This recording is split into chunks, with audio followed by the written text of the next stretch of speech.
Halo teman-teman semua, hari ini aku pengen sharing sedikit tentang salah satu library front end yang namanya React. React ini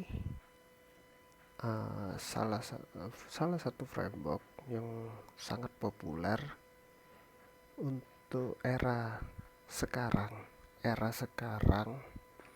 dan React ini dibuat sama Facebook.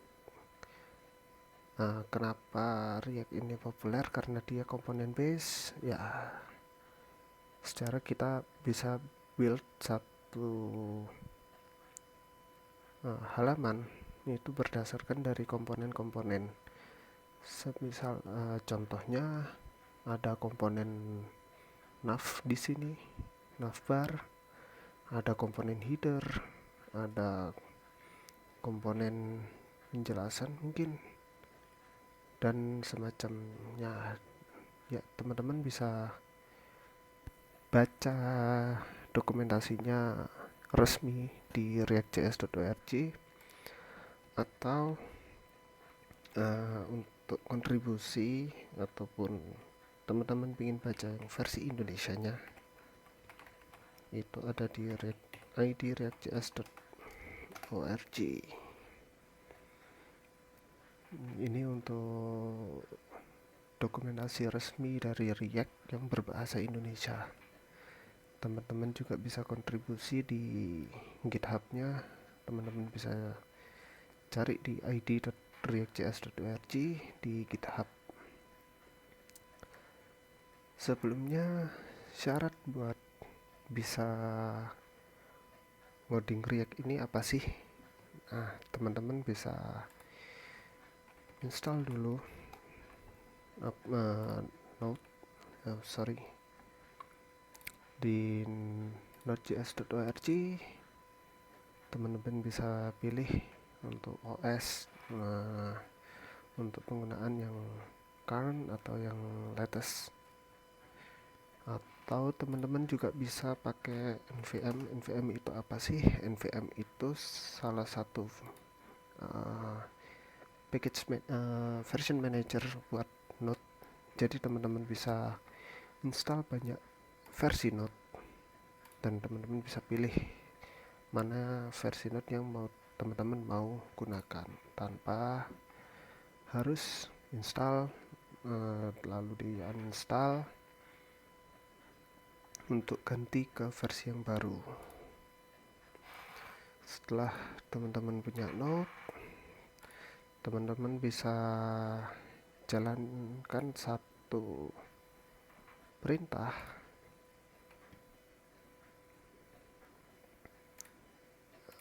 yang namanya create React App. Nah, di create React App ini sendiri teman-teman bisa pakai npx. Kalau teman-teman nggak mau install create React App di lokal teman-teman, atau kalau teman-teman mau install create React App ini di lokal, teman-teman bisa jalankan npm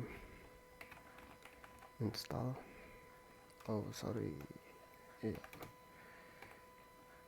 min g atau global, lalu create React App.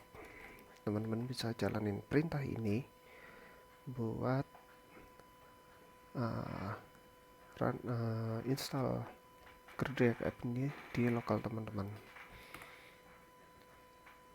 Nah, kalau sudah, teman-teman bisa jalanin create React App, lalu nama project teman-teman, atau di sini kita kasih contoh, aku masuk di sini dulu. Nah, create React App, belajar React. Nah, di sini project yang mau saya buat itu namanya belajar React. Teman-teman bisa ganti itu apa namanya, asalkan dia pakainya dash. Jadi di create React app teman-teman nggak bisa pakai camel case, teman-teman bisa pakai dash. Kalau sudah teman-teman bisa jalanin,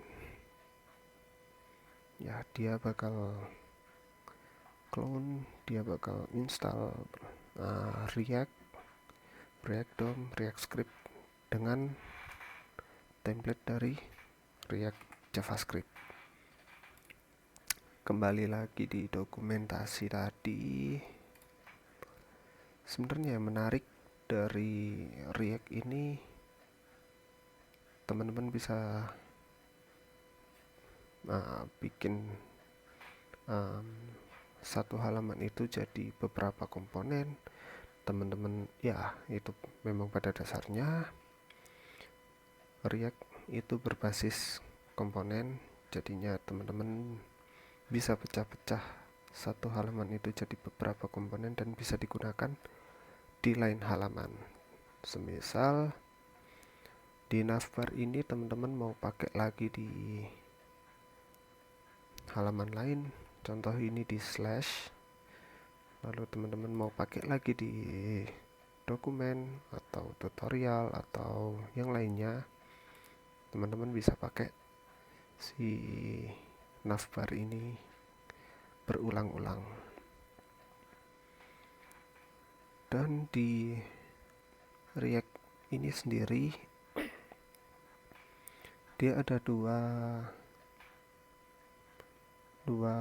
jenis komponen. Yang pertama stateful komponen atau class komponen. Ya, simple contohnya dia ada kelas, ekstensinya dari React komponen. Yang pertama jangan lupa diimport dulu React-nya. Lalu ya teman-teman bisa jalanin itu sendiri. Dan ada yang namanya stateless komponen, dimana itu nama lain dari functional komponen. Jadi teman-teman di sini buatnya bukan lagi pakai kelas, tetapi aku pakai contoh yang atas ya, lebih pendek. Tapi jadi satu variabel namanya hello message, dan di sini aku pakainya L function dari ES6. Teman-teman bisa belajar itu, dan kita akan bahas itu nanti.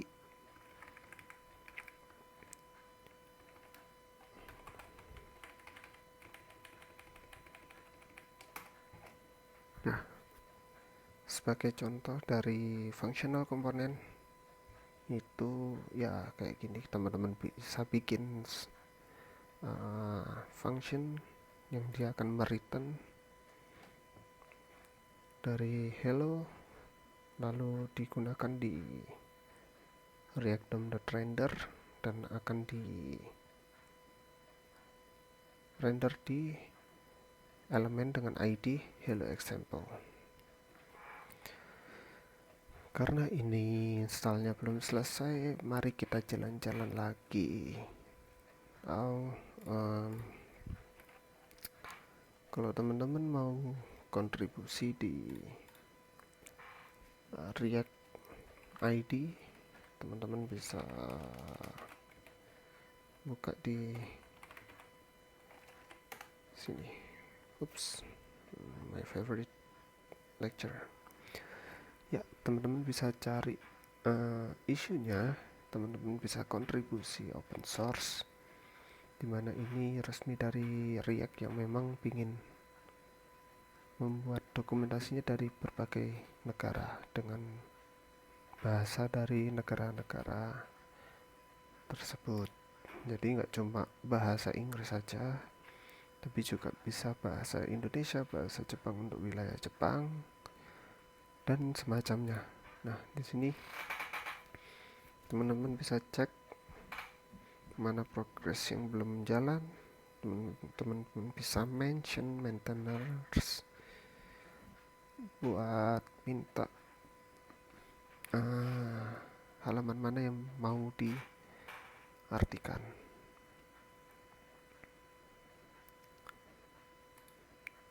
Sebenarnya React ini unik sih. React ini enak dipelajarin dan teman-teman ya setidaknya tahu JavaScript dasar, tahu sinkronus dan JavaScript yang dasar-dasar itu menurut saya pribadi itu bekal yang cukup buat belajar ya. Sedikit cerita di zaman dulu sambil bentar lagi selesai. Saya belajar React ini nekat. Belajar React langsung di React-nya, belum sempat mendalamin JavaScript. Dan di React ini sendiri sedikit-sedikit pelan-pelan saya juga belajar JavaScript-nya. Jadi ya punya bekal itu lebih baik daripada nggak sama sekali. Ntar lagi ini selesai nih installing dependensinya. Teman-teman bisa mulai baca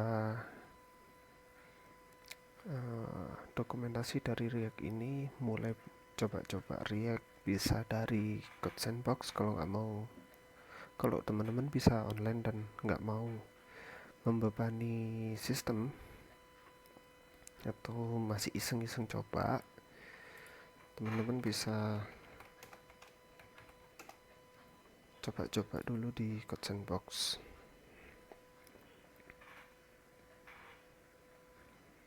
Nah, di sini di Code Sandbox ini sendiri macam-macam library. Ada React, ada Vue, ada Angular, ada React dengan TypeScript, type checking TypeScript, ada Gatsby, ada Nux, dan di sini yang saya tahu ada Next, ada Svelte, Reason, ya dan macam-macam lainnya. Bahkan ada Vanilla JS, teman-teman buat belajar atau coba-coba codingan teman-teman yang JavaScript ataupun React sebenarnya, ataupun TypeScript, teman-teman bisa coba-coba di Code Sandbox ini. Ini web yang cukup keren.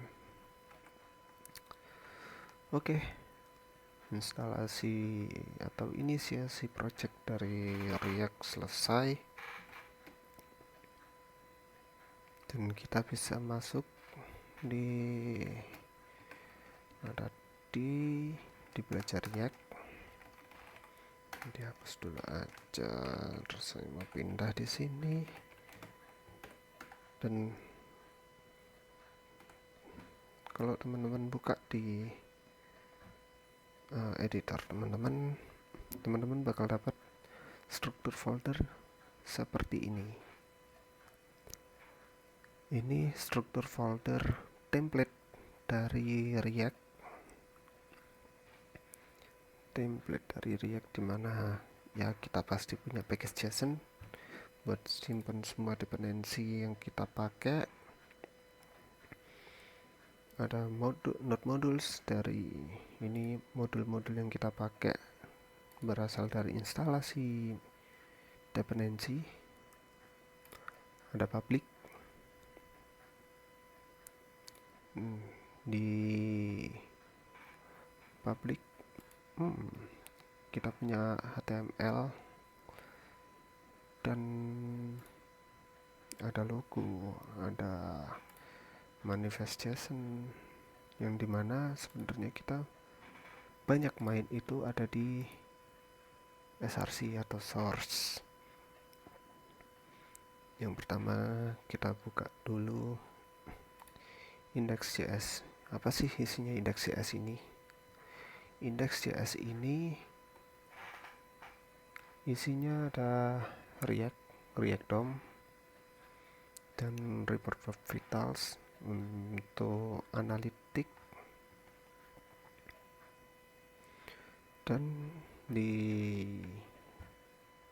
sini sebenarnya kita bisa baca itu di React DOM render, dimana React atau React DOM akan merender isi dari app ke dalam dokumen dengan ID dari elemen itu root. Nah, isinya di app ini apa sih sebenarnya? Isi dari app JS itu sendiri ya komponen React kita yang kita pakai.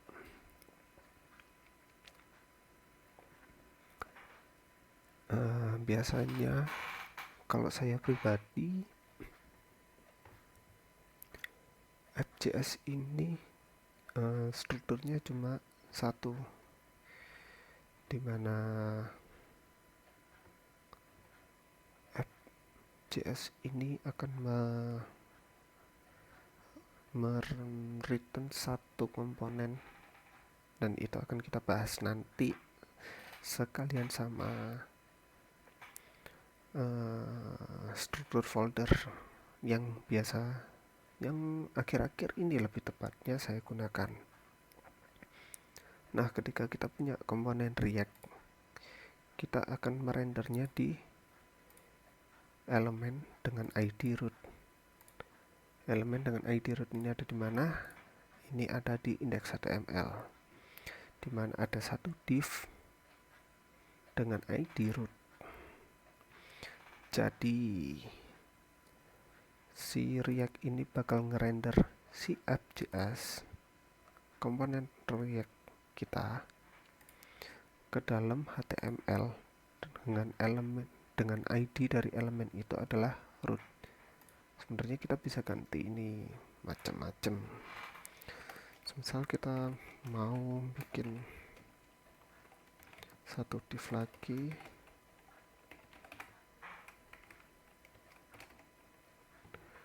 dengan ID hello, dan di sini kita akan ganti halo. Kita simpan dulu, lalu kita jalankan si React ini dengan perintah npm start. npm start ini apa sih sebenarnya? npm start ini sendiri adalah satu script yang dia akan menjalankan React script start. Jadi dengan kita menjalankan npm start, kita sebenarnya dipermudah.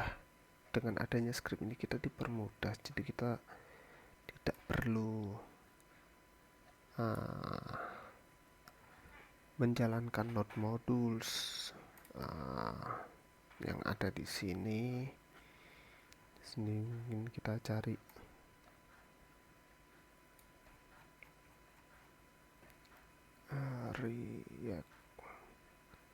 React script. Nah, kita nggak perlu jalanin node modules React script start, tapi kita dipermudah dengan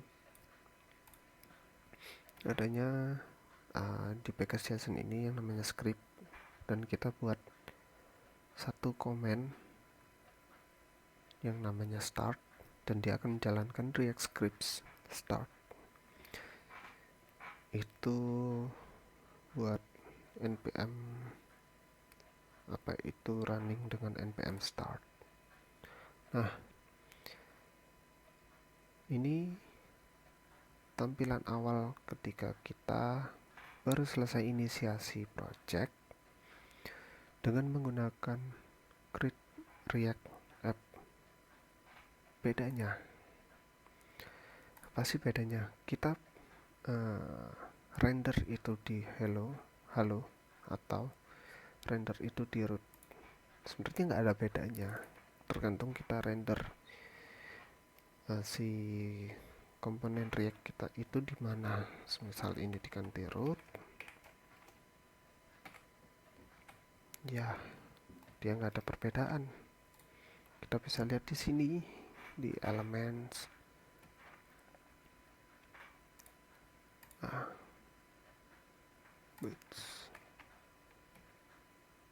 Nah, sekarang div dengan ID root kita render komponen React kita. Lalu bagaimana kasusnya ketika kita ganti halo? Ya seperti yang tadi sempat salah atau belum ke reload. Ya sekarang ketika React itu di reload, ini udah kelihatan root itu kosong, dan elemen dengan ID halo itu akan diisi oleh komponen React kita.